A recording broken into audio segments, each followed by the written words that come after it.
Hello everyone, welcome back to educational sir.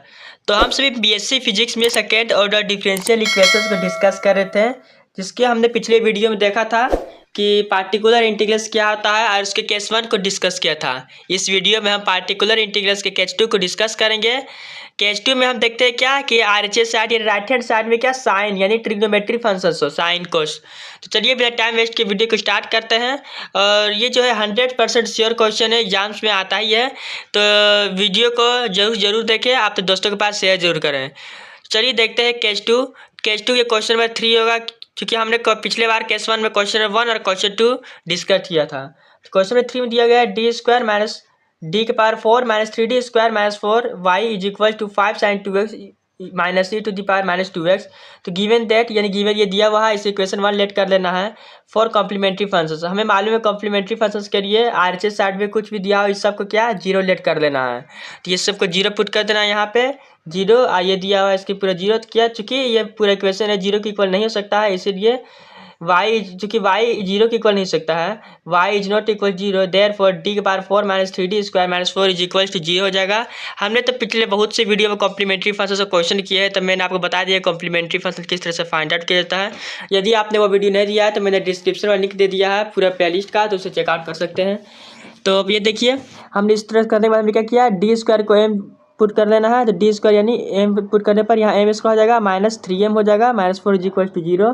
यहाँ M square होगा 3 minus 3m को factorize करना है माइनस 4m प्लस m, क्योंकि मल्टीप्लाई करके क्या माइनस 4 आना चाहिए था, और एड या सब्ट्रैक्ट करने पर माइनस क्या है 3। तो इस तरह से हमने इस तरह से माइनस 3m को माइनस 4m प्लस m के फैक्टराइज कर लिया है। उसके बाद m कॉमन लेंगे तो m माइनस 4 प्लस यहाँ 1 कॉमन लेने पर m माइनस 4, तो m माइनस 4 क्या हो गया कॉमन हो गया, तो m माइनस 4 यहाँ m प्लस 1 यहाँ पे दिया है 0, तो m का वैल्यू आ गया 4 और 1। ठीक है, उसके बाद देखिए हमने क्या किया है, तो m का वैल्यू हमने क्या लिया था डी स्क्वायर, तो डी स्क्वायर और 4 को इस साइड भेजेंगे तो माइनस 4 हो जाएगा, तो D square minus 4 is equal to zero. और यहाँ भी क्या है डी स्क्वायर माइनस 1 को इस साइड भेजेंगे तो प्लस 1 हो जाएगा, plus 1 is equal to zero. यहाँ तक तो आपको समझ में आता ही होगा। फिर इसके बाद क्या है ए स्क्वायर माइनस बी स्क्वायर, तो ए प्लस बी ए माइनस बी होता है। तो इसका देखिए यहाँ क्या किया हमने, डी की वैल्यू आएगा प्लस माइनस 2 आएगा, डी स्क्वायर इक्वल टू 4 होता है, डी की वैल्यू क्या प्लस माइनस 2 होगा। यहाँ देखिए ए डी को अगर इस साइड भेजेंगे तो माइनस 1 होगा, माइनस 1 क्या होता है माइनस 1 डी स्क्वायर यानी माइनस 1 का स्क्वायर, डी स्क्वायर बरा इज इक्वल टू क्या है माइनस 1, तो डी की वैल्यू निकालेंगे क्या आएगा under root minus 1, under root minus 1 की वैल्यू क्या आता है आई स्क्वायर, आई होता है। तो आई की वैल्यू क्या प्लस माइनस आई आएगा यानी आई होता है। ठीक है, उसके बाद देखिए कॉम्प्लीमेंट्री फंक्शंस का फॉर्मूला क्या प्लस माइनस 2 के लिए आएगा क्या c1 E to the power 2x plus c2 E to the power minus 2x। और फिर इसके लिए क्या होगा कॉम्प्लेक्स नंबर यानी इमेजिनरी नंबर के लिए e to the power 0x alpha x, क्यों zero plus minus I X इसको लेट कर सकते हैं। फिर c3 cos x plus c4 sin x। यदि आपको ये वीडियो समझ में आया है कि हमने ये कॉम्प्लीमेंट्री फंक्शन किस तरह से फाइंड आउट किया है, तब जाके जरूर कॉम्प्लीमेंट्री फंक्शंस के इंट्रो को चेकआउट कर सकते हैं। आपको आई बटन में लिंक शो हो रहा होगा, तो उससे आप देख सकते हैं कि किस तरह से हमने कॉम्प्लीमेंट्री फंक्शन निकाला है। इस वीडियो में मेनली बात करने वाले हैं पार्टिकुलर इंटीग्रल्स के बारे में। तो उसके बाद देखिए y का वैल्यू यानी केस वन, इक्वेशन 1 में क्या है, यहाँ इक्वेशन 1 दिया हुआ है, y का वैल्यू फाइंड करेंगे तो ये पूरा कहाँ चल जाएगा नीचे चल जाएगा डिनोमीटर में। तो देखिए ये कुछ इस तरह से डिनोमीटर जाने के बाद इसका फिर अलग अलग कर लेंगे यानी पार्ट वाइज कर लेंगे, इस पूरे को एक जगह कर लेंगे इस तरह से, फिर e टू द पावर पूरे को एक तरह से बीच में माइनस आना है। ठीक है, ये तो आपको मालूम है किस तरह से होता है, हमने पिछले वीडियो में केस 1 को समझाया था, अगर नहीं देखा है तो जरूर देख ले, आई बटन आपको लिंक शो हो रहा होगा। तो ये तो केस 1 हो गया, ये केस 2 है क्योंकि ट्रिग्नोमेट्री फंक्शंस के साथ है। तो देखिए इन दोनों को सॉल्व करते हैं। तो देखिए y इज इक्वल टू क्या मैंने बोला था क्या डी स्क्वायर की जगह क्या पुट करना माइनस ऑफ ए स्क्वायर बोले क्या है साइन एक्स यानी 2 है, ए की वैल्यू क्या है एक्स का कोफिशिएंट क्या है यहाँ 2 है, तो माइनस ए स्क्वायर यानी माइनस का 2 स्क्वायर, डी के पावर 4 है, डी स्क्वायर की जगह में पुट करना है माइनस ए स्क्वायर, तो माइनस ए स्क्वायर यहाँ पुट करेंगे माइनस 2 स्क्वायर, चूँकि डी स्क्वायर का स्क्वायर है तभी ना यहाँ डी बार 4 होगा, तो डी की जगह करना माइनस ए स्क्वायर, इसका क्या स्क्वायर, तो माइनस ए स्क्वायर बोलिए माइनस 2 स्क्वायर का होल स्क्वायर हो जाएगा। यहाँ डी स्क्वायर जगह भी यहाँ माइनस ए स्क्वायर पुट करेंगे, नीचे सॉल्व करने पर क्या आएगा 24, ऊपर क्या 5 124 यहाँ sin 2x। ठीक है, फिर माइनस यहाँ है, यहाँ क्या आपको बताया था क्या करना है, यहाँ पे पुट कर जहाँ डी है डी के वैल्यू क्या पुट करना माइनस 2x का कोफिशिएंट क्या है माइनस 2 है, तो यहाँ माइनस 2 का क्यूब हो जाएगा, यहाँ माइनस 2 पुट करेंगे तो नीचे आ जाएगा क्या इस सॉल्व कीजिए इस पूरे को 20 आएगा। ठीक है, तो यहाँ आ जाएगा हमारा 20, ऊपर जैसे लिखा हुआ है इसको एज इट इज इस तरह से लिख देना है। तो जनरल सोल्यूशन क्या हो जाएगा हमारा, जनरल सोल्यूशन होगा क्या, कॉम्प्लीमेंट्री फंक्शंस है, इस तरह से पूरा लिख देना है ऐड करके। और उसके बाद पार्टिकुलर, मैंने बताया था आपको सेकेंड और डिफरेंशियल इक्वेशन में कॉम्प्लीमेंट्री फंक्शंस और पार्टिकुलर इंटीग्रल्स को ऐड कर देना होता है, वही हमारा सेकेंड और जनरल सोल्यूशन होता है। चलिए देखते हैं नेक्स्ट क्वेश्चन 4 दिया हुआ है, बेसिकली sin 2x करके दिया हुआ है बेसिकली। तो गिवन डेट हम इसे क्या डी बाई डी एक्स का फॉर्मूला लिखना है, ये हमें कैपिटल डी के फॉर्मूला लिखे क्या पड़ता है, डी बाई डी एक्स को हमें डी बाई डी एक्स को क्या कैपिटल डी करना पड़ता है। तो डी बाई डी एक्स है यहाँ पे 3 है, तो डी क्यू वाई हो जाएगा प्लस 4 डी वाई हो जाएगा, यहाँ साइन 2x, तो यहाँ वाई कॉमन लेंगे तो D Q plus 4 D is equal to sine 2x हो जाएगा। सिंपल है, इसी क्वेश्चन वन लेट करेंगे। आप देखिए कॉम्प्लीमेंट्री फंक्शन के अकॉर्डिंग ये तो 0 होगा, लेकिन वाई 0 नहीं हो सकता है, क्योंकि डी क्यू प्लस 4 डी हमारा क्या हो जाएगा 0 हो जाएगा। यहाँ से डी कॉमन लेंगे तो डी स्क्वायर प्लस 4 होगा, ठीक है। यहाँ से डी का वैल्यू 0 हो जाएगा, D square plus 4 is equal to 0, यानी डी स्क्वायर का वैल्यू क्या आएगा -4 होगा, यानी डी का वैल्यू हो जाएगा +-2i, ठीक है। अब देखिए कॉम्प्लीमेंट्री फंक्शंस के लिए क्या है 0 है तो C1 हो जाएगा, सिंपल पहले C1 हो जाएगा, फिर प्लस यहाँ होगा, फिर क्या C2 cos 2x होगा प्लस C3 sin 2x होगा। कॉम्प्लीमेंट्री फंक्शंस का वीडियो है, मैंने आई बटन लिंक शो दे दिया है, तब चेकआउट कर सकते हैं। For particular integrals from equation 1 के लिए, फ्रॉम इक्वेशन 1 तो ऊपर दिया, देखिए इक्वेशन 1 दिया हुआ है, यहाँ से y को वैल्यू निकालेंगे तो ये नीचे चल जाएगा sin 2x अपॉन डिनोमिनेटर में, देखिए यहाँ आ गया है ये डिनोमिनेटर में। फिर यहाँ y को वैल्यू निकालेंगे x upon 3d square plus 4 into sine 2x, फिर यहाँ पे जहाँ डी स्क्वायर और माइनस ए स्क्वायर पुट करेंगे तो एक वैल्यू क्या है 2 है, तो -2 स्क्वायर क्या होगा -2 स्क्वायर यानी 4, -4 पुट करेंगे, नीचे सॉल्व करेंगे तो 8 आएगा और -8 आएगा, तो 8 माइनस के ऊपर भेज देंगे तो -x अपॉन 8, यहाँ साइन 2x का जीटीज सिंपल देखिए हमने यहाँ पुट करके भी दिखाया है। साइन x है तो यहाँ D square equal to -a square होता है, डी स्क्वायर की जगह में -4 होगा, तो डी क्यू पुट करेंगे, यहाँ देखिए डी क्यू है, यहाँ देखिए डी क्यू है, तो डी क्यू में +4d पुट करेंगे तो क्या है डी इंटू डी स्क्वायर लिख सकते हैं, प्लस यहाँ डी इंटू डी क्यू को डी इंटू डी स्क्वायर लिख सकते हैं, तो डी स्क्वायर यदि पुट करेंगे तो हो जाएगा -4d प्लस 4d, तो 0 हो रहा है। तो फिर क्या करेंगे हम इसे डिफ्रेंशिएट करेंगे, मैंने बताया था डिफ्रेंशिएट करते हैं तो यहाँ 3d स्क्वायर प्लस 4d हो जाएगा, 3d स्क्वायर प्लस 4d हो जाएगा। डिफ्रेंशिएट करेंगे फिर x से मल्टीप्लाई करना होता है, मैंने बताया था पिछली वीडियो में। फिर इस तरह से करने के बाद यहाँ पे साइन 2x हो जाएगा, यहाँ इसको पुट करेंगे तो -8, फिर इसके बाद हमें इसे कॉम्प्लीमेंट्री फंक्शन ये पार्टिकुलर इंटीग्रल्स को ऐड करके लिख देंगे, हमारा आंसर हो जाएगा। फिर देखते हैं क्वेश्चन नंबर 5, यहाँ दिया है D square plus 1 Y is equal to sine x into sine 2x, तो इसे गिवन डेट इसे जैसे दिया इसे लिख लेंगे। उसके बाद कॉम्प्लीमेंट्री फंक्शंस के लिए क्या होता है, यहाँ पे ये y 0 हो नहीं सकता है, इसलिए डी स्क्वायर प्लस 1 0 हो जाएगा, यहाँ डी की वैल्यू निकालेंगे, डी स्क्वायर इक्वल टू -1 यानी +-i होगा डी की वैल्यू, सिंपली कॉम्प्लीमेंट्री फंक्शन लिखेंगे तो C1 cos x plus C2 sin x हो जाएगा।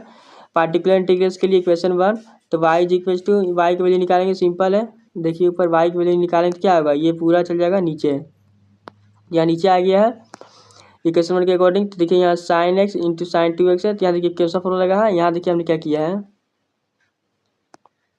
2 साइन है, हमने क्या किया है यहाँ 2 से मल्टीप्लाई कर दिया है, 2 से डिवाइड कर दिया, क्योंकि देखिए 2 साइन है, साइन बी का फॉर्मूला क्या होता है कोस ए माइनस बी माइनस कोस ए प्लस बी, तो कोस ए माइनस बी माइनस कोस ए प्लस बी, तो हमने क्या किया फॉर्मूला के अकॉर्डिंग, यहाँ देखिए कोस ए माइनस बी यानी x माइनस 2x क्या होगा x minus 2x minus x होगा यहाँ, तो कोस माइनस थीटा की वैल्यू क्या होता है कोस थीटा ही होता है, कोस के अंदर माइनस नहीं होता है, तो यहाँ कोस x हो जाएगा माइनस फिर साइन 2x यानी a प्लस बी, तो 2x प्लस x क्या 3x, तो कोस 3x हो गया यहाँ पे। फिर y 1/2 है, डी स्क्वायर प्लस 1 को अंदर करेंगे तो यहाँ कोस x upon D square plus 1 होगा, यहाँ फिर यहाँ भी कोस 3x के नीचे डी स्क्वायर प्लस 1, यहाँ माइनस है, फिर देखिए डी स्क्वायर की जगह हम क्या पुट करना है ए स्क्वायर, तो 1 का स्क्वायर पुट करेंगे तो 1 यहाँ -1 प्लस 1 0 हो जाएगा, तो फिर क्या करेंगे नीचे लगा डिफ्रेंशिएशन करेंगे तो 2d x से मल्टीप्लाई करेंगे यहाँ 1 पुट करेंगे 2 -9 प्लस 1, तो यहाँ 3 है चूँकि तो 3 3 9 हो जाएगा -9 प्लस 1, तो यहाँ ठीक है।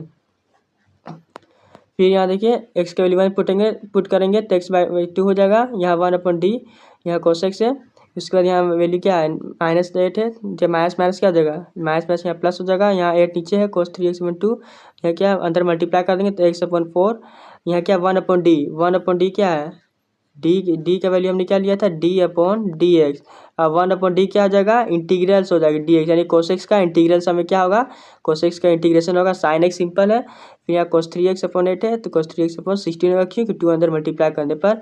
देन अब जनरल सोल्यूशन हमारा क्या हो गया सिंपल, जनरल सोल्यूशन ये y equal to C1 cos x C2 sin x plus x/4 sin x, ये हो गया कॉम्प्लीमेंट्री फंक्शंस, ये हो गया पार्टिकुलर इंटीग्रल करके लिख देना है।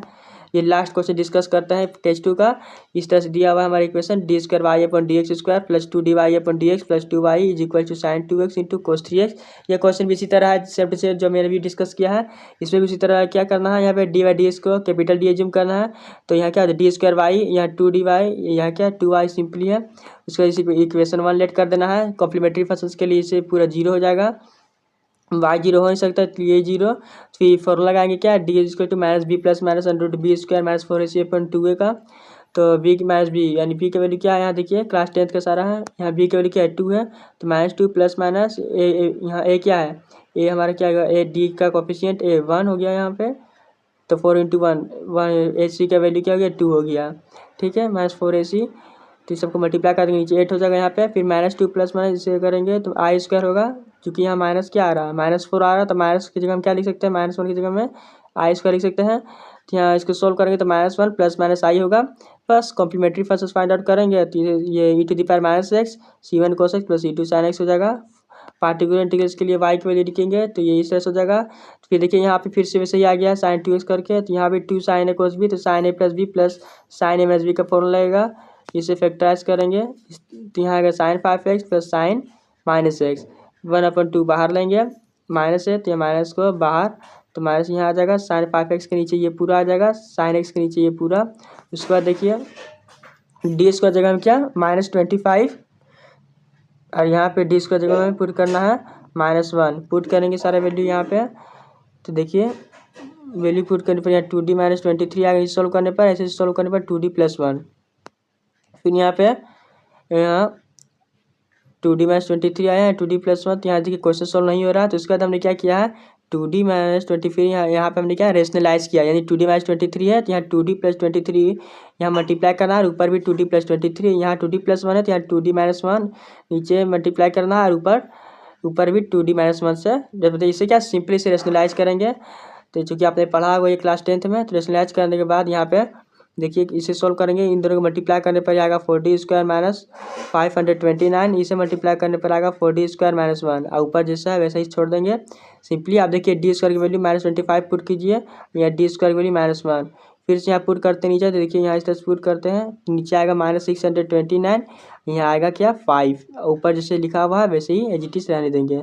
उसके बाद देखिए यहाँ क्वेश्चन दिया हुआ है क्या, उसके बाद देखिए यहाँ 2d दिया हुआ है, यहाँ 23 अंदर सबको मल्टीप्लाई कर लेंगे, यानी 2d sin 5x plus 23 sin 5x। यहाँ भी उसी प्रकार 2d sin x माइनस यहाँ सिंपल 1 है तो माइनस sin x। उसके बाद देखिए 10 यहाँ 2 है, यहाँ 10 cos 5x। यहाँ हमने क्या सिंपल यहाँ d है तो d का सिंपल क्या करना है हमें, sin x का क्या होता है डिफ्रेंशिएशन करना है। तो sin x का डिफ्रेंशिएशन क्या होता है cos x, sin x का डिफिनेशन क्या होता है cos x होता है। तो cos x जो मल्टीप्लाई में है, जैसे 5 मल्टीप्लाई में फिर से दोबारा मल्टीप्लाई करते हैं, 5 × 2 = 10 हो जाएगा, यहाँ पे सिंपल है। फिर क्या 23 है sin 5x, ये सिंपल जहाँ जहाँ डी है sin का क्या होता है cos x होता है डिफिनेशन cos x। फिर यहाँ क्या है सिंपल 2 हो जाएगा, फिर sin x। यहाँ पे हमने 5 से मल्टीप्लाई क्यों किया, क्योंकि यहाँ देखिए एंगल 5 था तो 5 से मल्टीप्लाई करना पड़ेगा। इसे चेन रूल के अकॉर्डिंग, यहाँ चेन रूल कहते हैं कि यदि ये 5 है तो इसे फिर अगेन मल्टीप्लाई करना पड़ता है चेन रूल के अकॉर्डिंग, ठीक है। इसलिए यहाँ पे हुआ है 10। फिर यहाँ देखिए सिंपल लिखते हैं, यहाँ क्या 5 × 2 = 10 1/10, यहाँ 2 cos x - sin x हो जाएगा। ये 2 से मल्टीप्लाई करके क्या 1258, ये फिर जैसे ये लिखा हुआ पूरा वैसे ये चीज़ लिख देना। तो ये हमारा क्या हो गया पार्टिकुलर इंटीग्रल्स। देन अब जनरल सोल्यूशन के लिए हम यहाँ क्या किए हैं, ये पूरा हो गया कॉम्प्लीमेंट्री फंक्शंस और ये हमारा पूरा हो गया पार्टिकुलर इंटीग्रल, दोनों को ऐड कर देना है। तो यदि वीडियो अच्छी लगी तो लाइक करें, शेयर करें, चैनल को सब्सक्राइब जरूर करें, अपने दोस्तों के पास शेयर जरूर करें। मिलते हैं नेक्स्ट वीडियो के साथ।